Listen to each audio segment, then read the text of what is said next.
476 después de Cristo. Las puertas del Palacio Imperial se abren por última vez. Un niño con túnica púrpura, de apenas 15 años, observa cómo un general bárbaro avanza hacia él con paso firme. Ese niño se llama Rómulo Augustulo, y en cuestión de minutos dejará de ser emperador. No habrá batallas épicas, no habrá defensas heroicas. Simplemente, el último representante de un imperio milenario será despojado de su corona sin que nadie levante una espada en su defensa. Pero espera, ¿cómo llegamos hasta aquí? ¿Cómo es posible que la civilización más poderosa que ha conocido la humanidad, la que dominó 3 continentes durante siglos, se desmoronara como un castillo de arena? La respuesta no está en ese día de 476. Está mucho antes, en las grietas invisibles que se formaron durante generaciones, en las decisiones que parecían insignificantes, pero que terminarían por destruir todo lo que Roma había construido. Y si te quedas hasta el final de este video, entenderás que la caída de Roma no fue un accidente, fue una advertencia. Pero antes de continuar, si quieres más contenido como este, suscríbete y activa la campanita para no perderte ningún documental. Volvamos atrás, al momento en que Roma aún parecía invencible.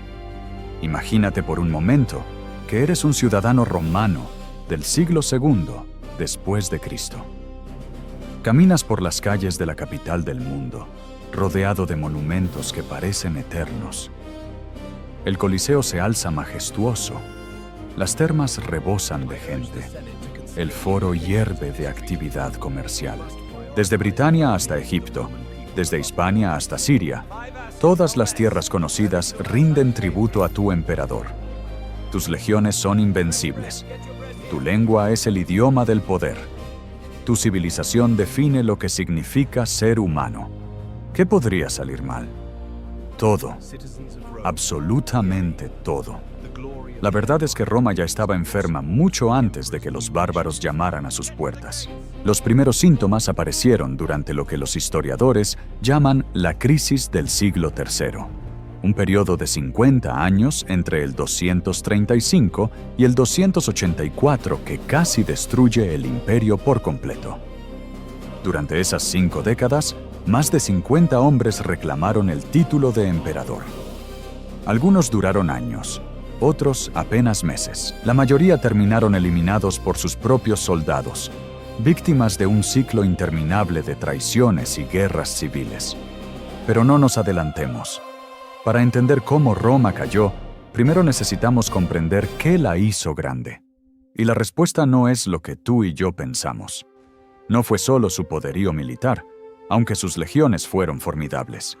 No fue únicamente su genialidad en la ingeniería, aunque construyeron acueductos y caminos que aún perduran. El verdadero secreto de Roma fue algo mucho más sutil: su capacidad para integrar. Roma no solo conquistaba pueblos, los romanizaba. Un galo, un hispano, un sirio podían convertirse en ciudadanos romanos, participar en la política, servir en las legiones, incluso alcanzar el trono imperial.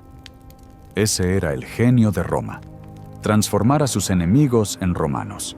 Sin embargo, esa misma fortaleza se convertiría en su mayor debilidad, porque mientras Roma integraba pueblos, también iba diluyendo su propia identidad. Las legiones que antes estaban compuestas por ciudadanos italianos leales a la República, ahora se llenaban de germanos, tracios, sirios, hombres que luchaban por la paga, no por Roma. Y ahí, en ese cambio invisible, se sembró la semilla de la destrucción. Ahora bien, ¿cuándo empezó realmente el declive? Algunos historiadores señalan al año 180, cuando murió Marco Aurelio, el último de los llamados 5 buenos emperadores. Su hijo, Cómodo, fue todo lo contrario. Un megalómano que se creía Hércules reencarnado y que prefería pelear como gladiador antes que gobernar. Su reinado desastroso abrió las compuertas del caos. Tras su eliminación en el 192, El imperio se sumergió en una guerra civil que demostró una verdad aterradora. El trono de Roma se compraba con espadas, no con legitimidad. Pero la crisis verdadera, la que casi parte al imperio en pedazos, llegó en el siglo III. Imagina el escenario. Las fronteras del imperio se extienden por miles de kilómetros, desde el muro de Adriano en Britania hasta el desierto de Mesopotamia. Defender esas fronteras requiere ejércitos masivos, y esos ejércitos cuestan fortunas. Mientras tanto, la economía romana se tambalea. Las minas de oro y plata se agotan. La moneda se devalúa. Los emperadores, desesperados por pagar a sus tropas, ordenan acuñar monedas con menos y menos metal precioso. Una moneda que en el siglo I contenía 95% de plata. En el siglo III apenas tiene 5%. ¿El resultado? Inflación descontrolada. Los precios se disparan. El comercio se paraliza. Las ciudades se empobrecen. Y mientras Roma se desangra económicamente, sus enemigos crecen en poder. Al norte, las tribus germánicas, que antes eran apenas una molestia, ahora se organizan en confederaciones peligrosas. Godos, vándalos, francos, alamanes, nombres que pronto aterrorizarán al mundo romano. Al este, el imperio persa sasánida resurge con fuerza, reclamando territorios que Roma consideraba suyos. En el año 260, algo impensable sucede. El emperador Valeriano es capturado por los persas. Es la primera vez en la historia que un emperador romano cae prisionero de un enemigo extranjero. La humillación es total. Según las crónicas, el rey persa Sapor primero usó a Valeriano como escalón humano para montar su caballo, y cuando el emperador finalmente falleció, su piel fue desollada y exhibida en un templo persa como trofeo. ¿Te das cuenta de lo que esto significa? El emperador, el hombre que los romanos consideraban casi un dios viviente, reducido a un objeto de burla. La invencibilidad de Roma se había roto para siempre. Entonces llegó Diocleciano, un soldado dálmata de origen humilde que ascendió hasta convertirse en emperador en el 284. Y Diocleciano entendió algo fundamental. El imperio era demasiado grande para ser gobernado por un solo hombre. Su solución fue radical: dividir el imperio en dos mitades, Oriente y Occidente, cada una con su propio emperador y su propio César. Este sistema, conocido como la tetrarquía, funcionó durante un tiempo. Diocleciano logró estabilizar la economía, reformar el ejército y restaurar el orden. Pero al hacerlo, también institucionalizó la división. Roma ya no era una. Era dos entidades separadas que, con el tiempo, tomarían caminos diferentes. Y aquí es donde la historia se vuelve fascinante, porque mientras el Imperio Romano de Occidente se desmoronaba, el Imperio Romano de Oriente florecía. Constantinopla, la nueva capital fundada por Constantino en el 330, se convirtió en la ciudad más rica del mundo. Mientras que Roma decaía, Constantinopla brillaba. Y esa división no solo era política o económica, era cultural, lingüística, religiosa. Occidente hablaba latín, Oriente griego. Occidente seguía las tradiciones romanas antiguas. Oriente abrazaba el cristianismo con fervor místico. Dos mundos que compartían un nombre, pero que cada vez tenían menos en común. Si aún no te has suscrito, este es el momento perfecto para hacerlo. Este tipo de análisis profundos sobre la historia requieren investigación y dedicación, y tu apoyo hace posible que sigamos creando contenido de calidad. Ahora bien, hablemos de los bárbaros, porque aquí es donde tú y yo necesitamos desmontar un mito. Cuando pensamos en la caída de Roma, imaginamos hordas salvajes arrasando ciudades, quemando bibliotecas, destruyendo la civilización. Pero la realidad fue mucho más compleja, y en cierto modo, más trágica. Los bárbaros no destruyeron Roma. Roma los invitó a entrar. Déjame explicarte. Para el siglo IV, las legiones romanas estaban compuestas mayoritariamente por soldados germánicos. Estos hombres no eran prisioneros ni esclavos, eran aliados federados, foederati en latín, que servían al imperio a cambio de tierras y salarios. Muchos de los generales más importantes de Roma en sus últimos siglos fueron de origen bárbaro. Estilicón, el hombre que prácticamente gobernó el imperio de Occidente durante años, era medio vándalo. Ricimero, el hacedor de emperadores del siglo V, era de origen suevo. Odoacro, el hombre que finalmente depondría al último emperador, era un mercenario germánico que había servido en el ejército romano toda su vida. ¿Ves la ironía? Roma no cayó ante una invasión externa. Colapsó desde dentro, consumida por su propia dependencia de los pueblos que supuestamente había conquistado. El golpe decisivo llegó con los hunos. Estos nómadas de las estepas asiáticas, liderados por el temible Átila, no querían integrarse a Roma. Querían saquearla. Su llegada en el siglo V desató un efecto dominó devastador. Los godos, aterrorizados por los hunos, pidieron refugio dentro de las fronteras romanas. El emperador Valente aceptó, pensando que podía controlarlos. Fue un error catastrófico. En el año 378, en la batalla de Adrianópolis, los godos rebelados aniquilaron al ejército romano. El propio emperador murió en el campo de batalla y su cuerpo nunca fue encontrado. Fue la peor derrota militar de Roma en siglos y demostró que las legiones ya no eran invencibles. Después de Adrianópolis, todo se aceleró. Los visigodos, liderados por Alarico, vagaron por el imperio durante años, buscando tierras y reconocimiento. Roma intentó apaciguarlos con tratados, con oro, con promesas. Nada funcionó. En el año 410, Alarico perdió la paciencia. Sus tropas entraron en Roma y la saquearon durante 3 días. Era la primera vez en 800 años que la ciudad eterna caía ante un enemigo extranjero. El shock psicológico fue inmenso. San Jerónimo, que vivía en Tierra Santa, escribió: «La voz se me quiebra. La ciudad que conquistó el mundo ha sido conquistada». Pero incluso después del saqueo de Alarico, Roma sobrevivió. Maltrecha, humillada, pero aún viva. El imperio continuó durante 60 años más, como un boxeador que se niega a caer pese a los golpes. Hubo momentos de esperanza. El general Aecio derrotó a Atila en los campos cataláunicos en el 451, salvando a Occidente de la aniquilación total. Pero esa victoria tuvo un precio. Aecio dependió de aliados bárbaros para lograrlo.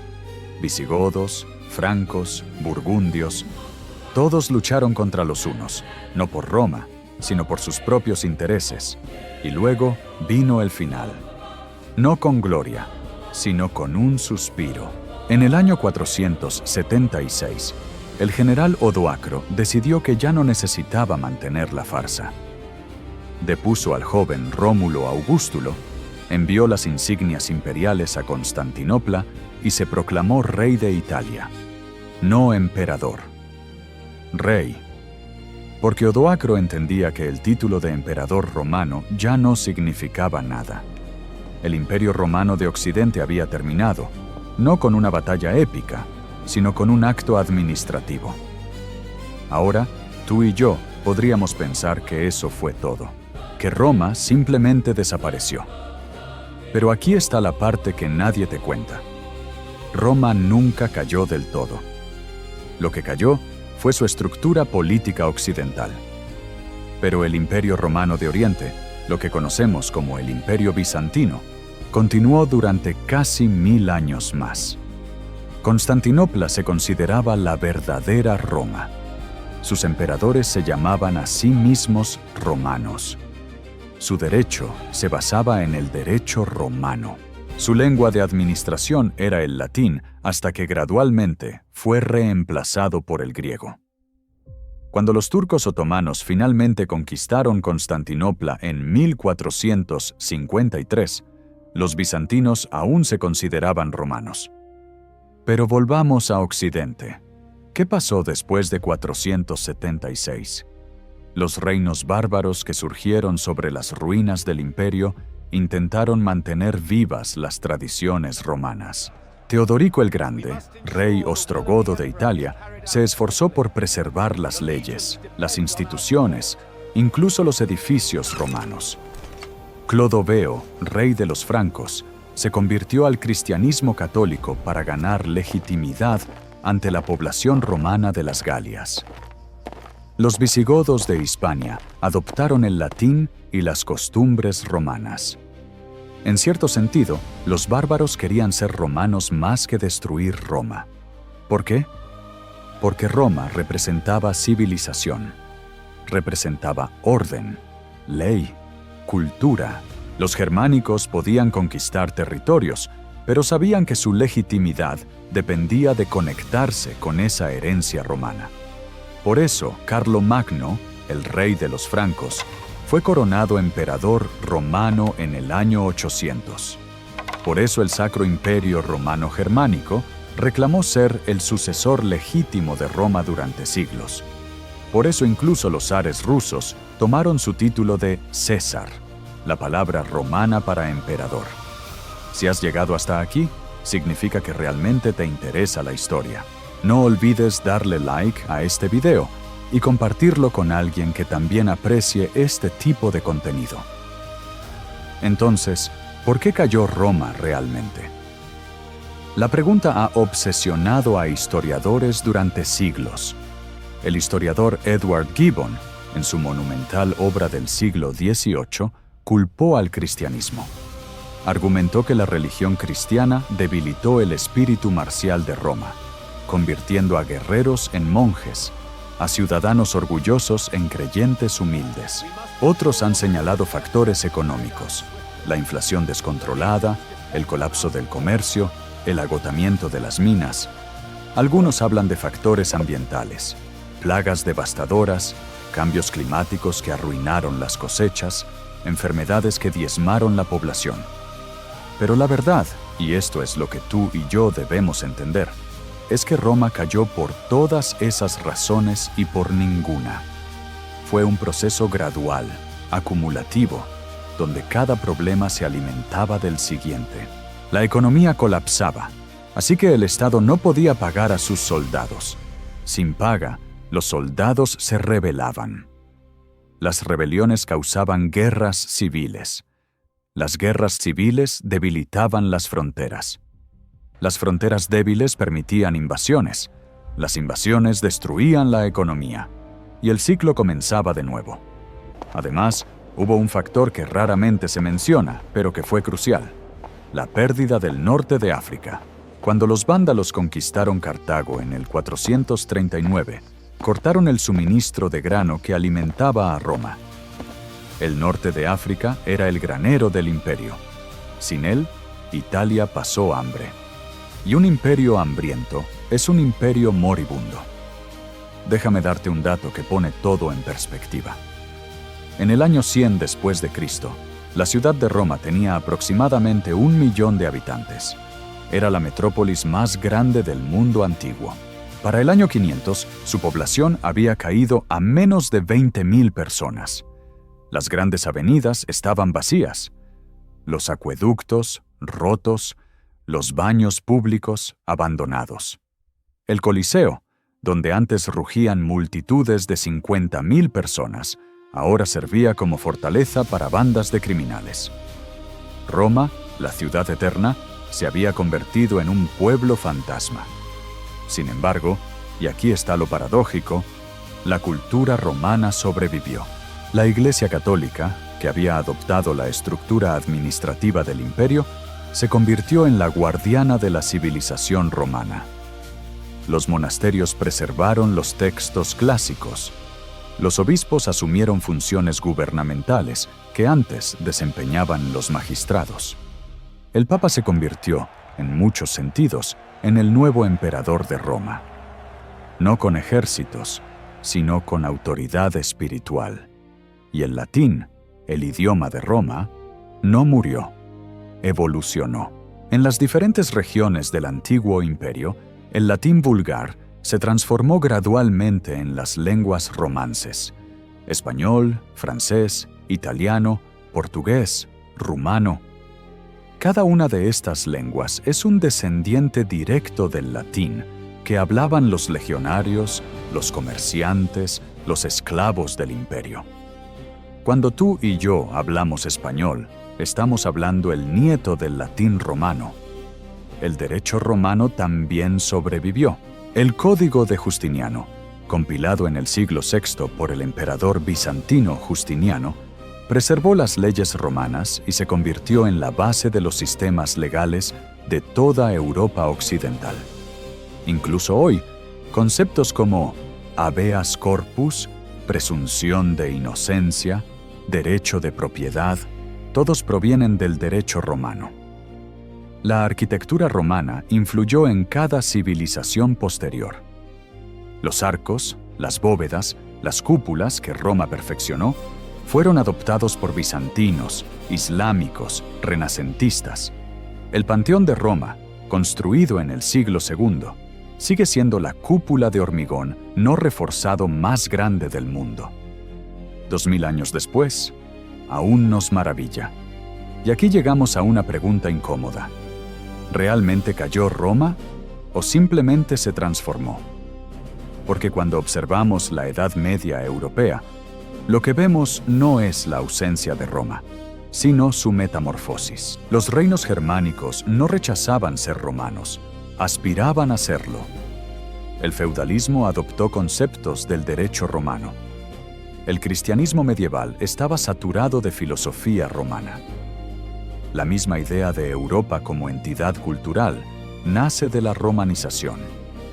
Incluso cuando el Imperio Romano de Oriente finalmente colapsó en 1453, su legado no murió. Los eruditos bizantinos que huían de los turcos llevaron consigo manuscritos griegos y romanos a Italia, desencadenando el Renacimiento. El redescubrimiento de los textos clásicos transformó Europa, dio origen al humanismo, a la ciencia moderna, a la Ilustración. Antes de terminar, quiero que te suscribas si aún no lo has hecho. Documentales como este requieren horas de investigación y guionización, y cada suscriptor nos motiva a seguir creando contenido de esta calidad. Entonces, ¿cuál es la lección de la caída de Roma? ¿Qué podemos aprender tú y yo de la civilización más grande del mundo antiguo que se desmoronó bajo su propio peso? Primero, que ningún imperio es eterno. Roma parecía invencible, pero no lo era. Segundo, que la grandeza conlleva responsabilidades. Roma conquistó el mundo, pero luego no pudo defenderlo. Tercero, que la corrupción interna es más peligrosa que cualquier enemigo externo. No fueron los bárbaros quienes destruyeron Roma, fueron las guerras civiles, la inflación, la decadencia institucional. Pero hay una lección más profunda, una que raramente se menciona. Roma cayó porque dejó de creer en sí misma. Para el siglo V, pocos romanos verdaderos quedaban. Las legiones estaban llenas de bárbaros. Los emperadores eran títeres de generales germánicos. La aristocracia se había retirado a sus villas fortificadas, abandonando las ciudades. Nadie estaba dispuesto a morir por Roma, porque Roma había dejado de significar algo. Se había convertido en una idea vacía, un cascarón sin alma. Y quizás esa es la verdadera tragedia. No que Roma fuera conquistada, sino que se rindió. No que sus enemigos fueran demasiado fuertes, sino que Roma se volvió demasiado débil. Porque al final, lo que destruyó al imperio más poderoso de la historia no fue la espada de un bárbaro, fue la apatía de sus propios ciudadanos. Pero recuerda esto: aunque el Imperio Romano cayó, la civilización romana nunca murió. Cada vez que lees un libro, cada vez que caminas por una ciudad planificada, cada vez que apelas a la ley, cada vez que usas palabras derivadas del latín, estás conectando con Roma. Su legado está tan entretejido en nuestra cultura que es imposible separarlo. En ese sentido, Roma nunca cayó. Simplemente cambió de forma. 476 después de Cristo. Un niño emperador es depuesto sin violencia. Las puertas del palacio se cierran. Y 1000 años de historia llegan a su fin. Pero mientras cerraban esas puertas, otras se abrían. La Edad Media comenzaba. El cristianismo se consolidaba. Los pueblos germánicos formaban nuevas naciones. Y sobre las ruinas de Roma, lentamente, dolorosamente, emergería una nueva civilización. Una que honraría el pasado mientras construía el futuro. Esa es la verdadera historia de cómo cayó Roma. No un final, sino una transición. No una muerte, sino una metamorfosis. Y si algo nos enseña, es que incluso los imperios más grandes eventualmente caen. Pero sus ideas, sus valores, su cultura pueden perdurar por milenios. Roma cayó hace 1500 años, pero tú y yo aún vivimos en un mundo moldeado por su influencia. Y eso, quizás, es la forma más pura de inmortalidad. Si este video te ha hecho reflexionar, compártelo. Porque historias como esta nos recuerdan de dónde venimos y quizás hacia dónde vamos.